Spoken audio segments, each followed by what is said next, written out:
Bonjour, Madame et Messieurs.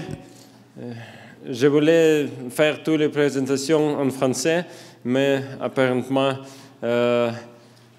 français avec accent ukrainien est plus difficile pour comprendre qu'anglais avec l'accent ukrainien. So I will probably switch to English just to make things go a little smoother. So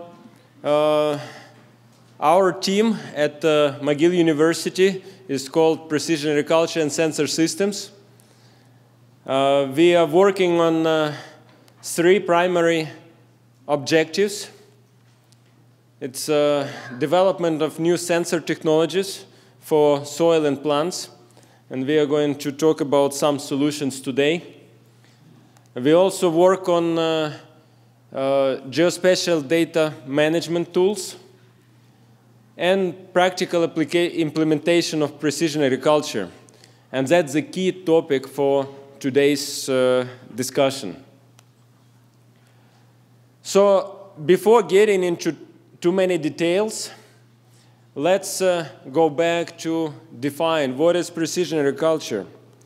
There are many definitions, and within the society we are actually talking about redefining precision agriculture. This one I personally like. It's I grabbed from Wikipedia a few years ago. Of course, as anything you grab from Wikipedia, as soon as you take it, it's changed. Somebody changed it. But the first phrase, it's traditional. Basically, we understand that soil is different. We want to account for the differences.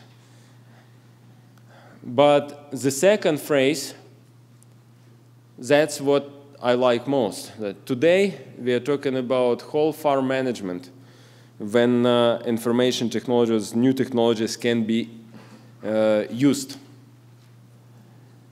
So right away from this definition, I wanted to emphasize what is precision agriculture not.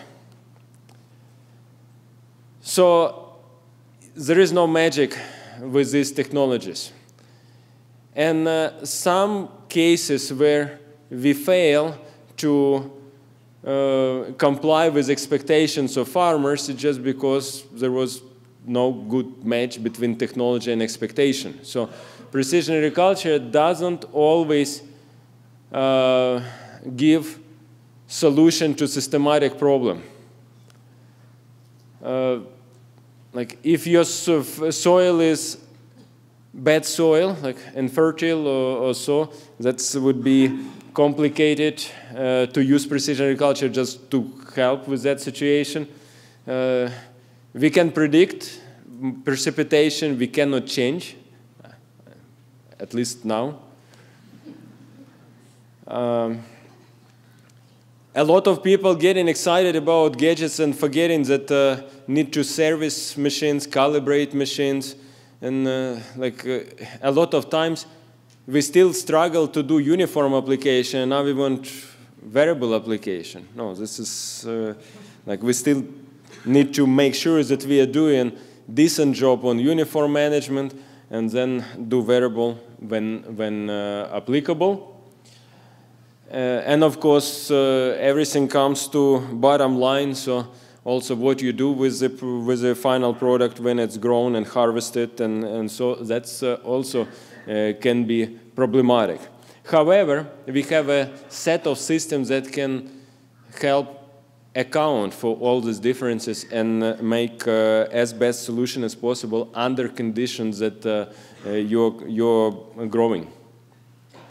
So the reason we talk about precision agriculture in some of these applications because of capability, like what we can do right now from technological viewpoint. This is a standard that we've been working on. It's a standard that measures quality of auto guidance. And this graph shows a result from several tractors. So tractor A and B. And A is the one that we had the engineer from the company come and basically fine-tune guidance system to the best it's possible. And this test, it's basically multiple days, so we would do in repeated manner and so on. And with this tractor, 95% of time, we were getting this close. And I'm talking about not GPS error, it's guidance error. That's actually a point that defined for the standard. And the second tractor is the one that we took from the farm without making any adjustments. So we're still getting relatively close, but it's maybe 5 centimeters or so. It's, of course, there is some adjustments, but we can get these days anywhere on the farm to this level of accuracy, which gives a lot of opportunities. We do have equipment that can do variable rate technology or pretend it does variable rate technology according to the prescription maps. There is also some discussion in terms of standards how to verify this.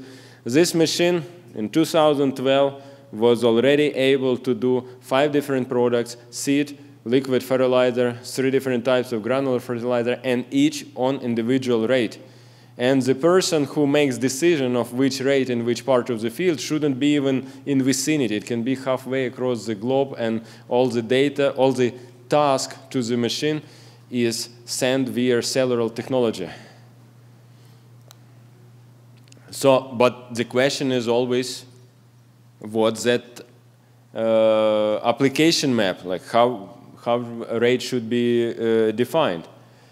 So, key message that I wanted to give today is this 2-level control. So we have larger scale. When we look at production system, we identify what cultivars, what's the rotation system, what's the economical, ecological conditions, so, and what's the framework that we are going to operate, and then we can fine-tune with variable rate or timing or more specialized type of decisions.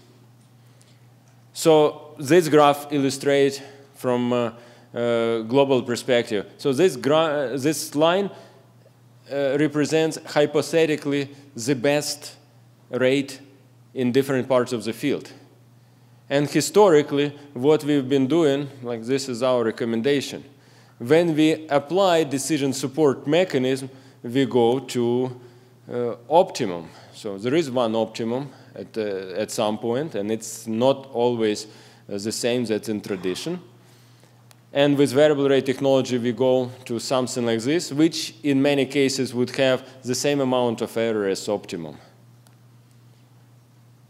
So one project that I want to mention first today is this system of decision support that we've been collaborating with Dr. Tremblay here. And it's basically when we take user and interact with the system just by showing what if. What if you select one scenario, another scenario. And so we have database that collect all the experience or records from previous field trials. We have some online resources like marketing, weather, soils, and so on. And based on that information, we give recommendation to the user, but user also is a part of the system. So it can contribute new information to the database. So more people use this type of framework, the better solution for the next person who accesses it. So the way this was implemented is through numeric method. So when we look at place, time, and optimize net return or cost of fertilizer. So basically the objective function of many farmers, as we learned that not everybody, but many farmers, is $ per hectare, which in some cases relate to yield, in some cases it may not relate to yield. So database that I mentioned we, at this moment, looking at 6 tags, but you can have as many as possible. So it's a type of soil, organic matter, rotation, and tillage system, and also precipitation and temperature as climatic conditions. And from online resources at this time, we're just getting marketing values, but hopefully for future work, there are several systems like Infosol or so that already publicly available, so we can get this information too. And this is a prototype. Anybody welcome to try and see what type of numbers you will get and whether it makes sense. So you basically register with your email, and this is a form where you specify what conditions you want recommendations for, and you get in this type of recommendations. It's not a typical what you would anticipate. You would anticipate just one sentence in the middle. So this is your optimum rate. But in fact, like, what would happen if you under-apply 10 kilograms, 20, 30? Like, at what point it makes difference? So a green line shows what the change of expected net return on cost of fertilizer. And the graph on the right, that's what we found quite interesting to look at. It's what's the level of certainty of those conditions. So for every rate, we show what's the probability of achieving that level of profit or higher. And just examining this, and depending on how strong are you in terms of cash for this coming year, like how much fertilizer you have and so on, you can make decision like whether go more aggressive or less aggressive in terms of fertilization, especially in the case when it doesn't matter. Just for fun, next system is pretty much similar inputs, but we just said, what would happen if fertilizer become 2 times more expensive? Just tomorrow you woke up and it's just 2 times more expensive. So that's the right way how it's going to shift. And of course, this allows you as a producer to establish levels of rates or material or method that you are comfortable with. Now the next step is to look if you can do differentiation. Do you need variable rate technology or not? This little diagram shows that when we think you might need. Like, first of all, you need to have a problem. And so variable rate technology is a solution to a problem. If you don't have a problem, you don't need solution. So you do need to see some changes in yield or some way that you realize that there's differences happening in the field. If you see that occurring consistently from year to year, then the next question, do you know the reason? If you know the reason, then the next question, do you just fix it and go to uniform, or do you live with it and account for on long run? So the next step is how to characterize variability in the field. And of course, doing intensive sampling, that's still what we do, and there are different techniques, and this is a little project that we run trying to evaluate, do you get one sample in the middle of the grid, or do diagonal, or do Z pattern, and here is just an example of different maps, different interpolation routine, and yes, you're getting slightly better accuracy if you do aggregate sampling and you do decent level of interpolation of the data. So what's the next step with this technology? Yes, we can automate lab analysis, and this is from Logic. It's a local company that they're using laser-induced breakdown spectroscopy as the analytical method that is supposed to reduce cost of analysis and so on. That could be potentially progressing technique. But what's happening in the field? We have 2 sets of technologies: remote sensing, proximal sensing. And both provide detailed data on, from viewpoint of spatial consideration. And integration of this data, that's actually what the best solutions that we have. So when we look at things together, we go either to variable rate technology or staying with best management practice that is suitable for that environment. So when I'm talking about proximal sensing, those are two systems that we typically write. In practical precision, they use this gamma radiometer, just basically survey soil and find key differences. And this is just a few examples. Old soil survey, EC map on the right. So if there is some similarities, we have better soil data. Yield versus EC, some similarities. We have soil-induced changes in yield that can be addressed.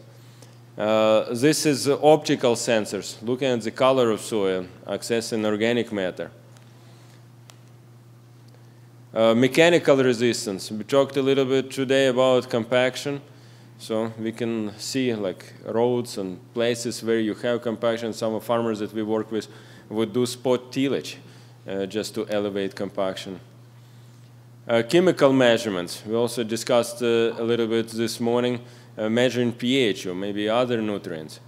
But this is what makes this work interesting, and not just universities, several companies struggle with this dilemma of how to go from different sensors to different soil properties, because this is what we have to deal with. Same property affects different soil sensors to different degree. So the solution that we are working with, and not just us, many companies, is sensor fusion. So then that's a platform that combines electrical conductivity, pH, optical reflectance, and topography all in one pass. How to process it, that's another piece of work that several companies struggle, is looking at multiple layer data analysis and identifying points that represent those zones. So this is a little software that we've been working on. This diagram shows large picture, like how to get good thematic soil map. So when we use sensors, that doesn't mean that we forget about lab tests. We just get less lab tests on per field, and we get better quality map representing that field. Temporal resolution. Same locations can be used to deploy wireless technology. So we know parts of the field that look different. So if it's look different, then it's probably behave different during the growing season. So by combining temporal and spatial together, in this exercise, we were able every 15 minutes produce map like shown on the bottom, which shows water stress. Taking spectroscopy, moving to the field. This is various P4000 units that we've been working with, and so there are several groups that are trying to use this penetrometer tools to create three-dimensional model of soil. This is a new analyzer that we've been working with that measures multiple soil properties at the same time in predefined locations, and basically this is Mars rover, just for the field, built at a tiny little fraction of NASA budget. So this graph shows some of preliminary tests with combining pH, potassium, nitrate, all in the same unit. Soil microscopy. In our group, we like that idea a lot. Like you can have mineral soil, organic soil, and occasionally might see some soil biology. This is a very, very tiny worm, just with significant magnification.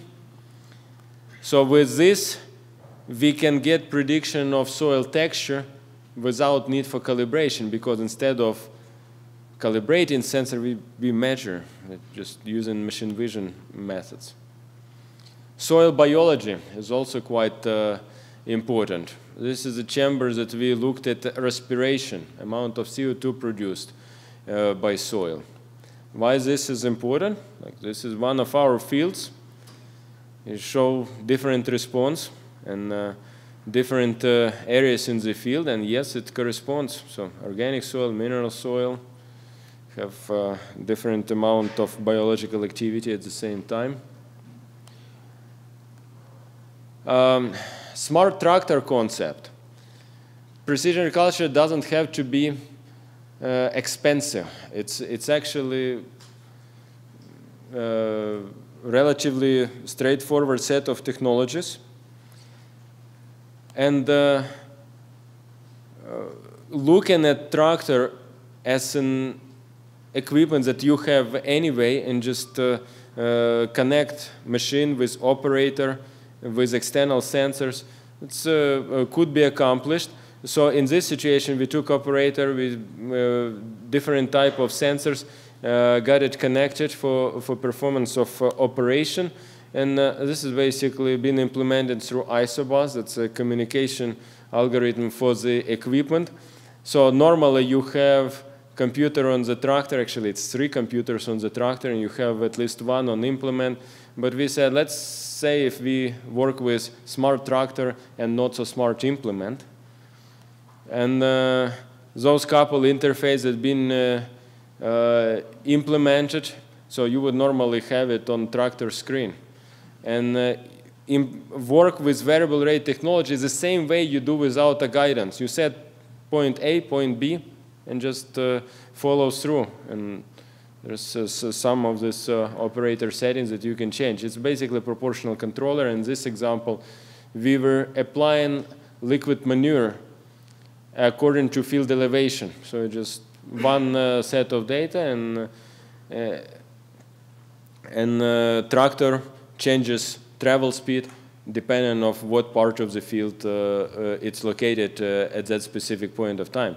It's important to show here that the minimum speed and maximum speed, like minimum rate and maximum rate, is something that you need to know or set as a farmer before you start implementing variable rate technology.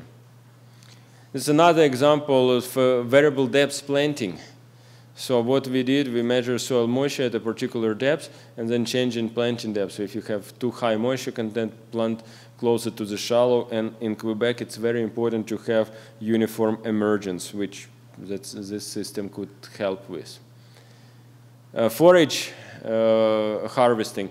So this prototype, we use an ultrasonic sensor just to see how much, what's the biomass in front of the cutter. And if biomass is very large, your tractor automatically slows down, and that's where you can optimize your speed so that you don't plug your tillage tool, but you operate maximum speed that's feasible. Also want to mention this one of the first prototype of computer vision guidance of field cultivators, and Geoffroy is going to speak after me, so he is probably going to mention that a little bit more, but that's technology relatively easy. And even if you have camera in front of tractor, like this little attachments that we built can do guidance based on machine vision rather than GPS. So thank you very much for attention, and this is probably farmers of the future. That's